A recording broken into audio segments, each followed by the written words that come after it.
ગાંધીનગરમાં ભાજપ નવા સંગઠનના આગેવાનોની બેઠકનું આયોજન કરવામાં આવ્યું। કમલમ ખાતે પ્રદેશ સંગઠનના નવા આગેવાનો સાથે પ્રદેશ પ્રમુખે બેઠક કરી। નવનિયુક્ત અને જૂના હોદ્દેદારોની સંયુક્ત આ બેઠક, જેમાં મુખ્યમંત્રી, નાયબ મુખ્યમંત્રી, પ્રદેશ પ્રમુખ પણ હાજર રહ્યા।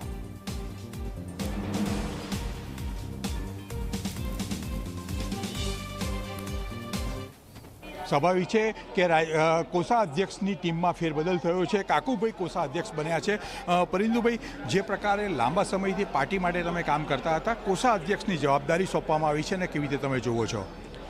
કોષાધ્યક્ષની જવાબદારી ભાઈ સુરેન્દ્ર કાકાની સાથે વર્ષો સુધી કામ કર્યું છે અને સુરેન્દ્ર કાકાના માર્ગદર્શનથી જ ફરી કામ કરીશું ને સારામાં સારી જવાબદારી છે, પણ ખૂબ એટલી જ અઘરી છે।